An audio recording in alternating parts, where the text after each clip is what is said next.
Começa agora mais um Papo de Esporte e o assunto do dia é novamente o futebol.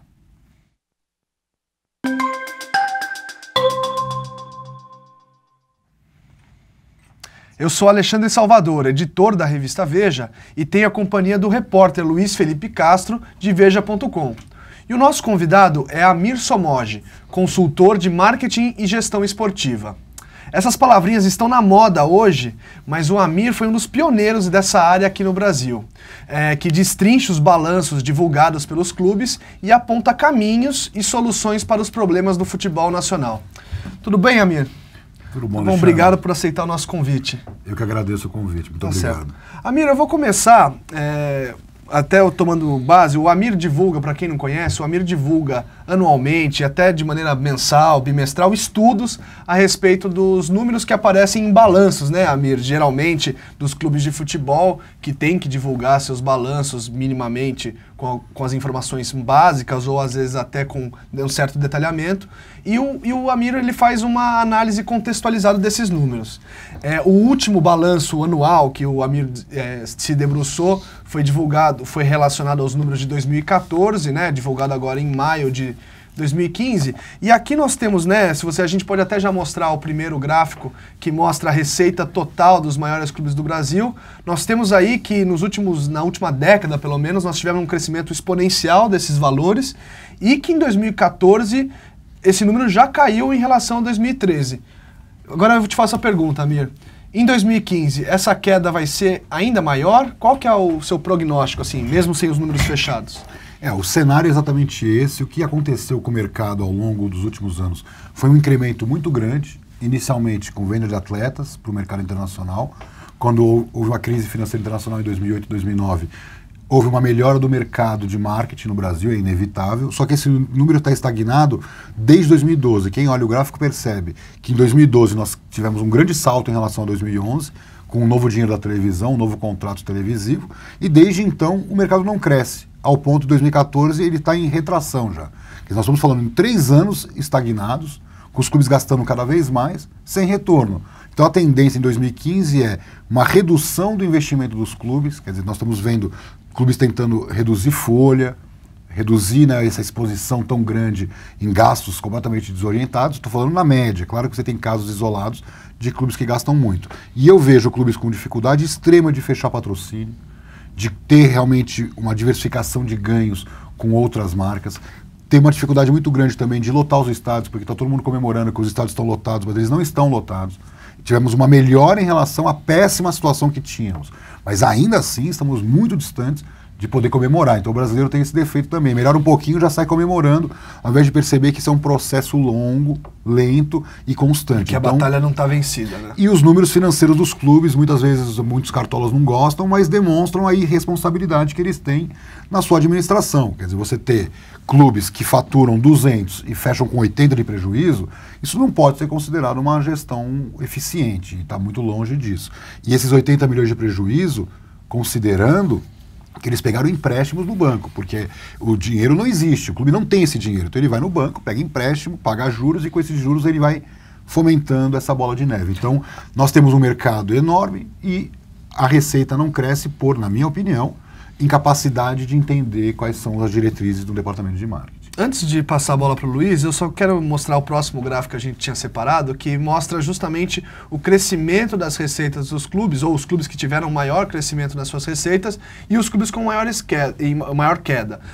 Ali já aparecia o São Paulo, né, que vive hoje uma crise política, né, muito causada por esse momento de instabilidade financeira que o São Paulo tem, como você falou, muitas dívidas bancárias, né, na praça. E eu gostaria de te perguntar uma coisa que até o agora ex-presidente Carlos Miguel Aydar, no almoço que ele teve aqui com o pessoal da Veja, ele disse que o plano dele era de eventualmente separar o futebol, né, separar o clube de futebol, a equipe de futebol do clube social, né, que é onde tem a piscina, as pessoas frequentam lá para um lazer pessoal, E ele já falava de fazer essa distribuição. Apesar das práticas dele serem questionáveis e muita coisa está sendo falada sobre a forma de gestão do Aidar, essa me parece uma ideia, digamos, vanguardista, ou que tem uma base em experiência de sucesso. É mais ou menos por aí, Amir? Na verdade, esse é um dos pontos que faz com que o nosso mercado não evolua. Porque, na verdade, a política, assim como no setor público, permeia e toma conta da gestão do futebol. Quer dizer o seguinte, o cara é eleito num grupo político, então ele vai distribuindo cargos técnicos, igualzinho o setor público, para a administração. Então dá para o futebol, que representa 80% do orçamento do clube, cargo importantíssimo, o político que ganha a eleição dele. É equivalente ao Ministério da Fazenda. Mais ou menos isso. Dá o cargo do futebol amador, que é onde vão nascer os novos craques, para outro político. Dá o marketing para um terceiro, o jurídico para um quarto, e assim vai loteando o clube. O Aidar, assim como outros, sempre fizeram isso. O que ele falou é verdade. Tem que separar. Você teria que separar de não só apenas a gestão juridicamente, a estrutura jurídica, mas separar fisicamente. Ao ponto que eu poderia dizer que, ainda que possa parecer meio radical, de que tem clubes que não deveriam mais ter clube social. Volta um clube de campo ali no interior para o torcedor, o sócio mais antigo, mas ele teria que migrar para o futebol. Futebol total, quer dizer, a experiência do sócio ser canalizada para as experiências do futebol exibição, do marketing, que nem existe. Eu queria só fazer um comentário sobre o São Paulo. O Aidar não é o único, eu acho que a culpa do São Paulo estar na situação vem com o Juvenal e depois Aidar. A gente tem que dar essa sequência, porque o Aidar herdou um legado financeiro pesado, mas, por exemplo, o Aidar, o São Paulo do Aidar ou o São Paulo do Juvenal, ele faturava em 2003, quando era líder do mercado do Brasil, 11 milhões em patrocínio, era o líder do mercado. Fechou 2014 com 22 milhões de patrocínio. O Flamengo faturava igual a 30 milhões. Então, o São Paulo parou no tempo do ponto de vista de marketing. Então, o gráfico que mostra a queda de receita do São Paulo não é só porque o Juvenal gastou muito ou porque o Aidar chegou e não conseguiu resolver. É que nenhum deles entendeu qual é o papel do marketing do terceiro maior clube do Brasil em torcida. De um clube que cresceu na década de 90 como nenhum outro, que tem uma torcida na classe AB com alto potencial de consumo, e entre outros fatores. Eu podia falar de vários clubes, mas o marketing do São Paulo ficou parado no tempo, assim como de outros clubes. Quer dizer, vários clubes brasileiros estão estagnados em termos de marketing. A culpa não é do futebol, da CBF, é culpa do próprio clube, que não contratou profissionais competentes, que não desenvolveu estratégias de longo prazo, que não soube entender qual é a dimensão do que o mercado corporativo espera. O mercado corporativo não quer mais ter 8 marcas no uniforme, ele quer ser um patrocinador respeitado, que tenha foco no negócio dele, que aumente a base de consumidores da marca, e por aí, entre outros fatores. E você não tem nenhum clube pensando dessa maneira. O clube olha o patrocinador como um cheque gordo no final do mês. E aí você vê a diferença dos clubes europeus para os brasileiros, é que lá na Europa não é simplesmente o patrocinador, é um parceiro estratégico do clube. É respeitado, é valorizado em todas as entrevistas. Para você ter uma ideia, quando um time inglês vai jogar na Austrália ou em Singapura, ele também está indo para lá para atender uma expectativa do patrocinador que tem interesse naquele mercado. Globalizar a marca dele também. As decisões são tomadas também sob essa ótica. Então o patrocinador é um parceiro que aí fica 10, 15, 20 anos com esse clube. Luiz, quer entrar nessa discussão aí? Claro. Então, a gente já falou de São Paulo, maus exemplos a gente tem um monte, né? Mesmo se você for analisar o Corinthians, que é o líder do campeonato, e tá bem, é um time de muita torcida, mas estava devendo salário, não pagou estádio. Então, assim, eu queria saber se tem algum time que está mostrando uma novidade na gestão, que você acha que pode ter um futuro legal para daqui os próximos anos. E te perguntar, você falou da Europa, eu sei que você também faz estudos muito aprofundados no futebol europeu, se tem algum modelo, porque a gente fala muito em Barcelona, Real Madrid, que é impossível, né, chegar hoje em dia no nível desses times. Mas tem algum modelo que você vê lá fora, legal, que daria para aplicar aqui no futebol brasileiro?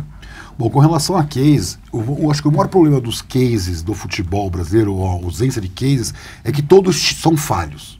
E o case, para ser case, não tem falha. Ele é case, ele é modelo a ser usado e replicado por todo o mercado. Então nós não temos case por isso. Então, pegar o case do momento, o Flamengo, ele é o melhor modelo de administração do futebol brasileiro. Tinha uma dívida de mais de 850 milhões, quando assumiram, depois da auditoria, esse número caiu e vem caindo, a receita se multiplicou de uma forma bastante contundente, o clube vem fechando com superávites elevados que nenhum clube no Brasil nunca ali, tinha ó, conseguido. Na ponta da tabela ali, 74,1 milhões de crescimento de receita. Foi o clube que mais cresceu em 2014 e vem crescendo, é o líder de receita, cresceu em patrocínios, cresceu em sócio-torcedor, teve a inauguração do Maracanã que gerou ainda mais receita. Aí vamos lá. Por que o Flamengo não é case? Porque o Flamengo mandou embora acho que 5 ou 6 técnicos no período dessa gestão tão bem sucedida fora de campo. Case é dentro e fora de campo. A administração do futebol é complexa por isso. Você tem que, não é ser campeão todo ano, mas você não pode mandar 5 técnicos embora e ser considerado case. Você não é case. É aquela velha história que a gente ouve nas mesas redondas do futebol, que não pode ficar refém do resultado, né? Se você tem um projeto que você, bem fundamentado e se você acredita no seu projeto, você deveria continuar com ele, embora o resultado de campo às vezes não corresponda. É mais ou menos por aí? É mais ou menos por aí, e você tem vários exemplos. Eu digo muito mais o Flamengo ter acertado tanto na gestão e errado tanto no futebol, que dificulta que seja utilizado como case. Então, pegar o outro exemplo mais antigo, o Corinthians. O Corinthians foi considerado case em termos de marketing. Ele não era, mas foi considerado. Em termos de gestão. Na época do Ronaldo, quando trouxe. Acharam que era um case, mas não era, porque case para mim também tem que ter uma construção. Então, vou dar um exemplo, o Corinthians trouxe o Zizal, com a ideia de globalizar sua marca. O antigo vice-presidente do Corinthians, quando trouxe o Zizal, avisou para o mercado. Ele é perna de pau, nós viemos aqui só para fazer o Corinthians ficar conhecido na China. Ele já matou o produto dele, então ele não era tão bom assim, na minha visão de marketing. Ele não era tão genial, porque ele achou que tudo é engraçado, tudo é folclórico, tudo é animado. Não é bem assim. Se o Corinthians tivesse trazido o capitão da seleção chinesa, o Corinthians tinha aberto o mercado na China. Porque esse sim ia ser respeitado tecnicamente. Então essas brincadeiras que se faz no Brasil vão limitando o desenvolvimento do nosso mercado. Quando a gente olha, por exemplo, o mercado europeu, que você perguntou, boas práticas, claro que o Real Madrid e o Barcelona eles se descolaram, inclusive dos outros europeus. Quer dizer, hoje o Barcelona é maior do que o Milan numa condição que ele não era. O Milan tem mais títulos europeus do que o Barcelona. Quer dizer, é mais importante para a história do futebol, talvez, do ponto de vista... Historicamente. Só que hoje o Barcelona... Chelsea é maior que esses times. O próprio Manchester City também, o PSG tem mais orçamento. Mas todos esses clubes têm uma coisa idêntica. Eles entendem o negócio deles. Então, a Abramovich banca o Chelsea. No caso do Bayern, é uma gestão altamente eficiente. Perfeito, são 2 modelos antagônicos, mas ambos têm alta capacidade de produzir receita, de desenvolver o futebol metodologicamente, que não é a minha área de atuação, mas é óbvio que o dinheiro do futebol não pode ser para você contratar um jogador para ganhar 500 mil por mês. Só para isso. Ou um técnico para ganhar 700 mil por mês. Você pega um técnico europeu e pega um técnico brasileiro, como é que eles podem ganhar parecido com tanta diferença, tanta discrepância? E aí eu tenho uma explicação, que a gestão do futebol ela é amadora, com números profissionais, mas ela é amadora. O vice de futebol de um clube, ele é um apaixonado igualzinho o torcedor que está nos assistindo agora pela internet. Ele toma decisões pelo coração e pelo fígado. E não toma decisões cerebrais, como nas empresas. Então é óbvio que a paixão do futebol não pode morrer. Mas o gestor ele tem que ser frio, como em qualquer setor de atividade. Deixa a paixão para a torcida, para os momentos de festa, para as campanhas de marketing. Aí é pura paixão. Então você tem que ser frio na decisão estratégica do caminho que você vai tomar. E depois você seguir adiante. Então, eu gosto muito dos modelos alemão, onde preserva um pouco o clube. Então, o Bayern, ainda que seja uma empresa, tem na sua essência ser um clube de futebol. O próprio Real Madrid e Barcelona também são clubes de futebol, ainda que faturem como empresas, são maiores do que os clubes de empresa, inclusive. Ou um modelo 100% empresarial, do modelo inglês, que você tem, por exemplo, casos como o Arsenal, que não ganha nada de relevante, mas tem uma categoria de base respeitada na Europa, tem um marketing extremamente bem desenvolvido, um estádio altamente rentável. Então, você tem vários modelos. Então, o Brasil não precisa copiar nada de ninguém. Ele tem que trazer esses bons modelos, aplicá-los, mas, na sua essência, manter o conceito, que eu acho que isso que falta ao Brasil.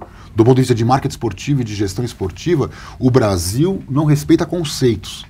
O dirigente brasileiro se acha autodidata. Ele acha que antes dele não veio nenhum outro modelo bem sucedido. Então, por exemplo, o Rummenigge, que é o diretor mais importante do Bayern, passou uma vida se preparando para ser esse cargo importante do Bayern. Não é porque o Rummenigge é o grande ídolo que ele vai ser diretor executivo do Bayern. Aqui hoje o presidente nem... É uma coincidência que ele tenha sido jogador de futebol, né? Ele e foi hoje se preparar, né? E o presidente de um clube passa 2, 3 anos tentando uma eleição, ganha uma eleição, vai lá e arrebenta o clube. Quer dizer, olha o que a dupla Juvenal e Aidar fizeram com o São Paulo, o clube mais respeitado do Brasil, do ponto de vista de marketing, do ponto de vista de gestão. dos anos 90 até os anos 2000, não havia outro clube mais bem organizado que o São Paulo, ficou para trás. Quer dizer, olha como as pessoas podem ser maléficas.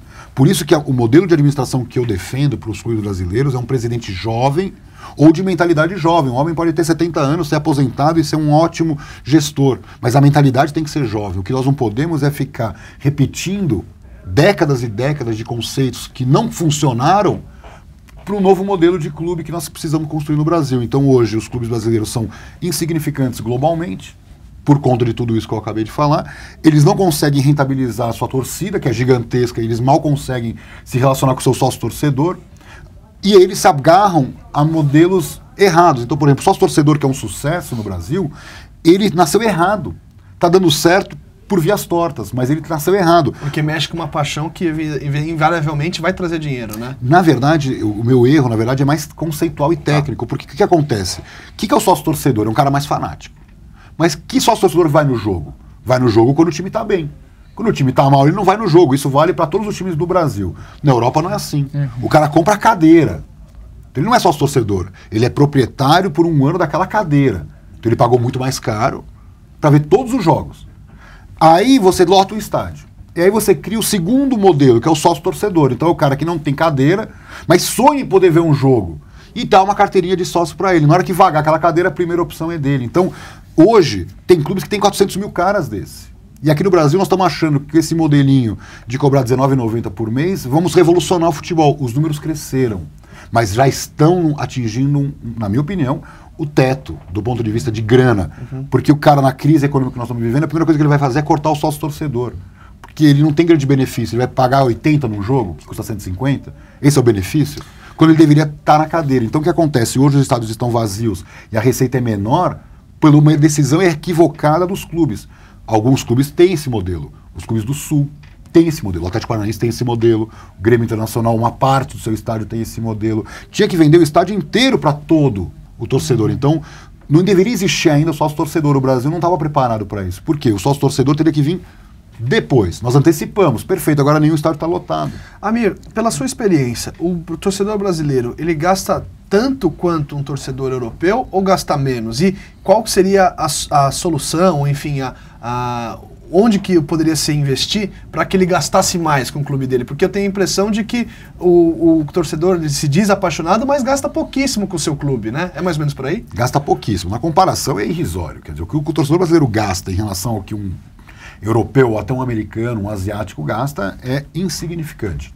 Eu passo um dado, por exemplo, 3% daquela receita de 3 bilhões desses 20 maiores clubes do Brasil vem de licenciamento, 100 milhões. 3%. 100 milhões de reais é o que fica para os clubes da venda dos produtos oficiais, inclusive camisas oficiais. Quer dizer, um valor insignificante. Tem clube na Europa que fatura 100 milhões de euros com isso. Por quê? Porque a escala é global? Claro, porque a escala é global. Mas a loja do Barcelona, por exemplo, recebe 1,5 milhão de pessoas por ano. E mais 2 milhões no museu. Quer dizer, esse 1,5 milhão da loja e mais 500 mil que foram para o museu. Então, nós estamos falando em marketing. Então, hoje, as famílias brasileiras que hoje vivem uma crise e o mercado vem em retração, gastam 3 trilhões de reais.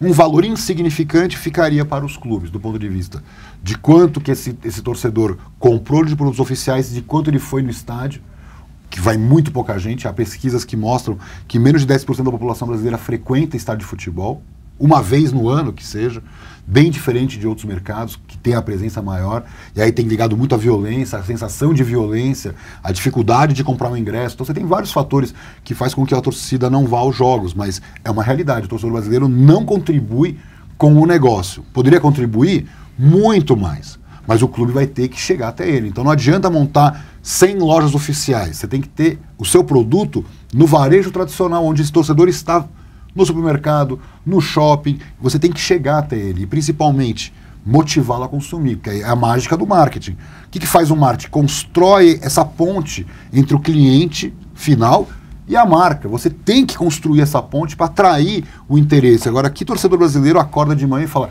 nossa, hoje eu quero comprar um produto oficial do meu clube?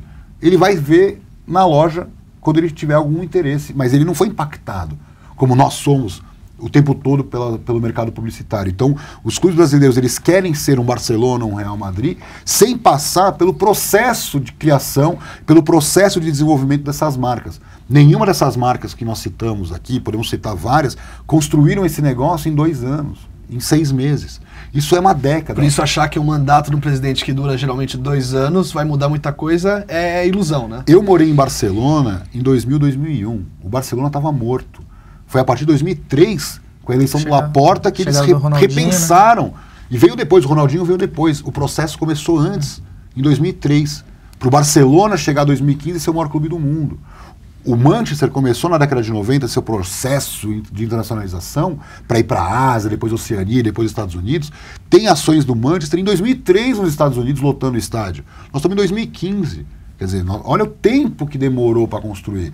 Então agora os clubes brasileiros querem ir para a Florida Cup, que eu acho muito legal, e tem que ir mesmo, mas isso não vai resolver nada, é uma gota num oceano. Quer dizer, qual é o planejamento estratégico de marketing, de globalização? Não adianta ir se você não tem um plano por trás, né? Porque... E é lá o lugar? Será que pro Atlético, pro Inter, pro Corinthians, pro Fluminense, para todos eles só tem Flórida? Será que o mundo se restringe à Flórida? A Flórida menos importante, né? Porque vai jogar contra times sem a menor importância. Não tem um time da MLS participando dessa competição. Será que o futebol brasileiro é tão pequeno hoje que nem para jogar com o MLS ele serve? Quer dizer, o Seattle Sounders joga com o Manchester e nós jogamos com o Strikers. É isso que nos reserva. O campeão brasileiro, que gasta 200 milhões por ano para ser campeão brasileiro, só tem condições para jogar com um time que reclama tanto que as datas são preciosas, né, que tem que jogar menos, vai lá para gastar uma data com um time pequeno. Não, eu quero dizer o seguinte, o modelo Florida Cup, que é muito legal, ele já nasce falido do ponto de vista do tamanho. O Seattle Sounders, por exemplo, tem 44 mil torcedores. Será que o Flamengo não consegue marcar um jogo com o Seattle Sounders? Será que o Corinthians não pode ir lá em Los Angeles jogar com o LA Galaxy? Não é lá que está a diferença? É lá que a sua marca vai crescer? É lá que o mundo vai saber que você existe? Não, o LA Galaxy não quer jogar. Sabe onde o LA Galaxy quer jogar? Na Indonésia, com o maior time da Indonésia, porque o Corinthians não tem a menor importância para ele. O time da Indonésia tem do mercado importante como a Indonésia. Então, os clubes brasileiros eles estão perdendo o timing. Hoje eles são terceira força. A primeira força são esses clubes que a gente falou, uma segunda força forte, importante, Atlético de Madrid, Juventus, Milan. Essas são a segunda força do futebol europeu hoje. Nós somos a terceira força disputando com Galatasaray, com Besiktas, com Seattle Sounders. O time de Fort Lauderdale não entra nem na sétima categoria de competições. Eu estou falando isso de forma bem clara.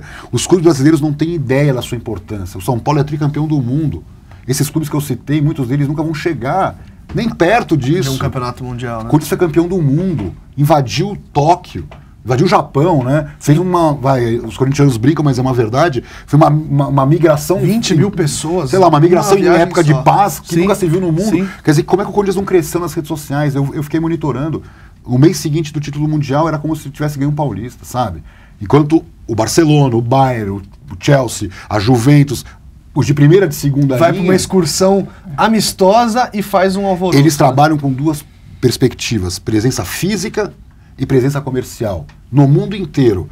Onde eu não puder estar fisicamente, eu vou estar comercialmente. Mas onde eu vou estar fisicamente, eu vou ter loja, vou ter escolinha, vou ter jogo amistoso, vou ter ações com patrocinadores, que são todos internacionais. Então, enquanto os clubes estão aqui discutindo sócio-torcedor, e como fazer com que a bilheteria cresça, ou o patrocinador coloque dinheiro, os clubes estão construindo a sua estratégia global e, de novo, longo prazo. Independente se a eleição é a cada 2 anos, quem vier vai ter que contribuir com esse processo de amadurecimento do mercado. Luiz, nosso papo é ótimo, mas às vezes tem que dar uma encurtada. Você tem alguma última pergunta para fazer? Não, eu queria saber como descolar a situação econômica, nesse caso a crise econômica do Brasil do futebol, porque a gente fala de Real Madrid e Barcelona, mas a Espanha está numa crise talvez até pior.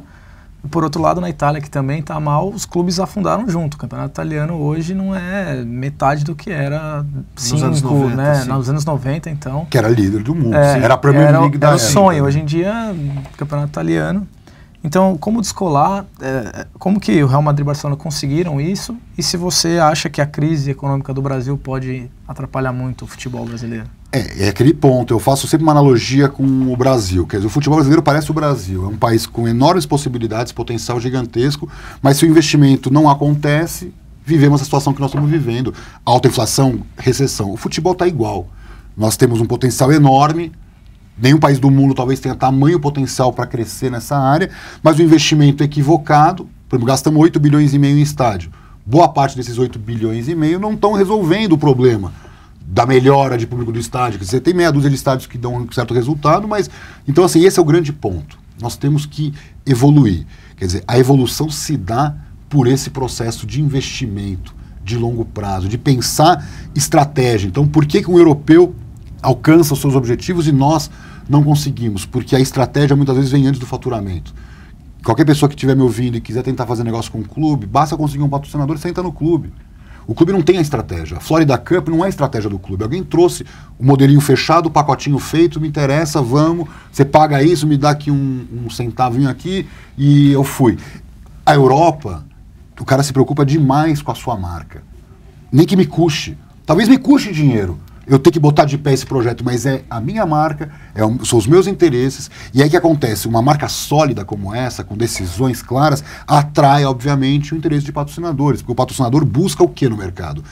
Marcas que tenham essa proximidade com os seus valores. Então, marcas que buscam valores corporativos sólidos, sustentabilidade, a proximidade com o bem-estar. É para isso que serve o marketing esportivo. O marketing esportivo tem uma função fantástica de dar experiência para o torcedor, para o consumidor de esporte e fazer essa ponte. E fazer essa ponte com o mundo corporativo, porque uma marca está buscando o quê? Associações positivas. O mundo do branding hoje fala em valores positivos para o meu negócio.